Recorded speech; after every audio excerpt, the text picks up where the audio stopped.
Привет, друзья! Германия входит в окончание новой политической недели, но последние события разворачиваются одно за другим. Президент Франк-Вальтер Штайнмайер переносит работу из Берлина прямо в регион, чтобы услышать страну без посредников. Но это лишь первый сигнал перемен. В Бундестаге громкие решения. 2 депутата альтернативы для Германии лишаются иммунитета. Что стоит за этим шагом и какие последствия он запустит? Канцлер Фридрих Мерц объявил крупнейший пакет реформ: пособия, пенсии, дороги, новые правила для тех, кто ищет работу за океаном. Неожиданное заявление Дональда Трампа. Он требует, чтобы Испания платила больше в НАТО, иначе последствия могут быть серьезными. В Германии растет тревога из-за множества дронов над военными объектами, а министр обороны Борис Писториус срочно готовит новые законы безопасности. Тем временем во Франции под давлением оказывается президент Эммануэль Макрон. После отставки премьер-министра и даже внутри альтернативы для Германии уже готовятся к большому съезду, который может изменить партию. Все это в ближайшие минуты. Подпишитесь, чтобы не пропустить самые важные события последнего часа и понять, куда движется Европа и Германия.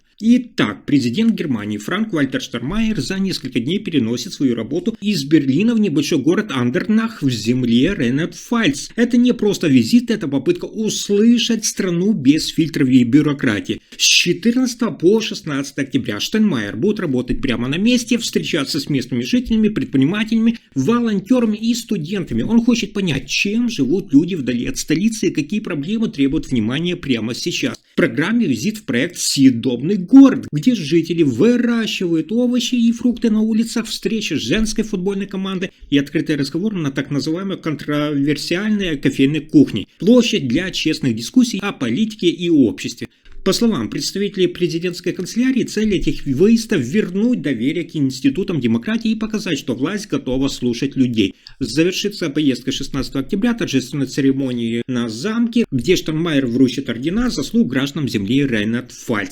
И это только начало. Сегодня речь идет о серьезном повороте в работе парламента Германии. Бундестаг принял решение снять иммунитет с 2 депутатов от партии «Альтернатива для Германии» АДГ Штефана Бранднера и Матиаса Масдорфа. Что же это значит? Теперь против них могут быть начаты уголовные расследования и судебные процессы. Раньше парламент защищал их от преследования. В отношении Бранднера выдвинуто обвинение в оскорблении журналистки. Он якобы назвал ее непристойным. Масдорфу вменяют внимание показания непристойного приветствия, то есть противоправный жест, сделанный внутри здания парламента.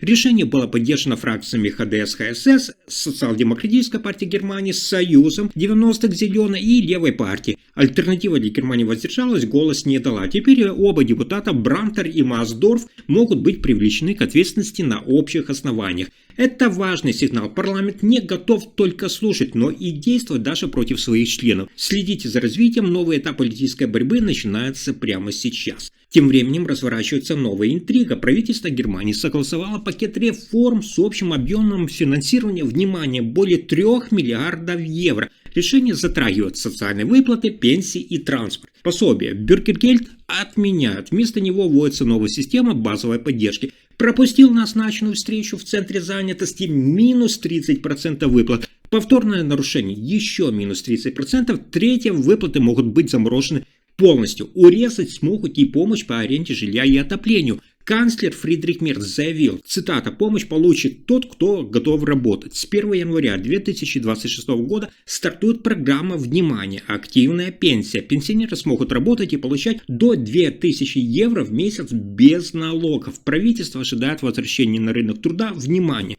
до 400 тысяч специалистов старшего возраста. На развитие дорог, мостов и железнодорожных путей выделено 3 миллиарда евро тоже. Дополнительно субсидии на электромобили для семей с доходом до 60 тысяч евро в год. Фридрих Мерц назвал пакет началом реальной модернизации всей Германии. Но на этом сюрпризы не заканчиваются. НАТО – прецедент. Президент Соединенных Штатов Америки Дональд Трамп угрожает исключить Испанию из Альянса. Почему? Да потому что, по его мнению, она платит слишком мало. На саммите в Гааге 32 государства НАТО договорились, уже в будущем каждая страна должна тратить 3,5% ВВП на оборону, плюс еще 1,5% на инфраструктуру и безопасность. Итого получается 5% от ВВП как в целевой объем. Испания стала единственным государством, которое заявило, не сможет выполнить это требование. Премьер-министр Педро Санчес считает, что нынешние 2% ВВП уже достаточно для нужд обороны. Трамп не сдерживается, он уже предложил ввести дополнительные пошлины на испанский импорт и прямо заявил, цитата, «Испания отстающая, возможно, ее вообще нужно исключить из НАТО».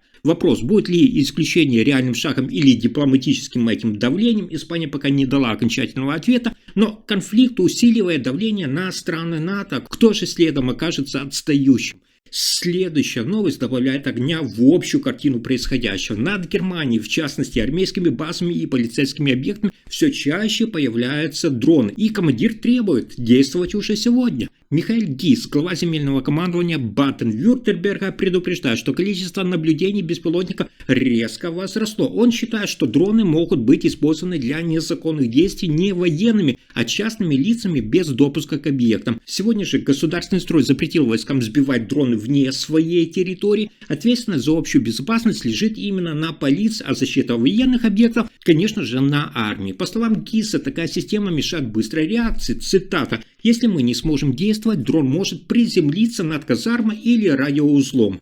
Министр обороны Борис Писториус намерен изменить закон о безопасности воздуха. Новый проект позволит вооруженным силам действовать и вне своих участков использовать лазеры и другие методы против дрона. Правительство уже согласовало проект нового федерального закона, который расширит полномочия полиции и армии в борьбе с воздушными угрозами.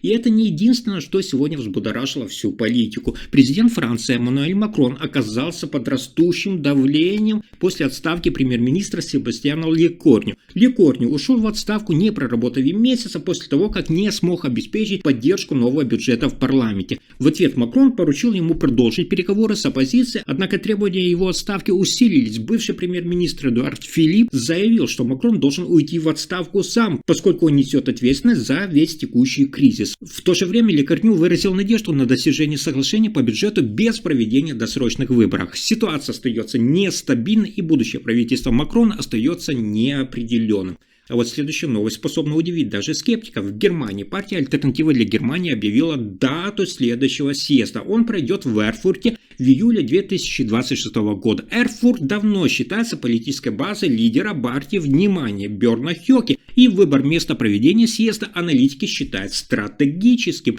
По мнению экспертов, это даст Хёке возможность укрепить позиции и усилить свое влияние внутри партии. Руководство «Альтернативы для Германии» АДГ уже анонсировало обсуждение ключевых вопросов внутренней политики, формирования партийной линии и подготовки к будущим выборам. Источники внутри партии утверждают, что на съезде будут приняты решения о реорганизации руководящих органов и усилении контроля над местными отделениями. На фоне подготовки съезда растет та обеспокоенность властей и политических оппонентов. Министр внутренних дел Тюринги подчеркнул, что внимание к деятельности партии усилено, и призвал граждан сохранять спокойствие и интерес к общественным процессам в регионе. Съезд «Альтернативы для Германии» станет тем ключевым событием для партии и может определить ее стратегию на ближайшие годы, а также повлиять на политический баланс в немецком парламенте. И еще одно важное нововведение. В Германии с января 2026 года вступят в силу новые правила для высокооплачиваемых работников. Они будут платить больше за социальное обеспечение. Правительство уже утвердило повышение предельных значений для взносов в пенсионное, медицинское и долгосрочное страхование. Согласно постановлению, внимание, предельная сумма для пенсионных взносов увеличится до 8450 евро в месяц, что на 400 евро больше, чем в 2025 году.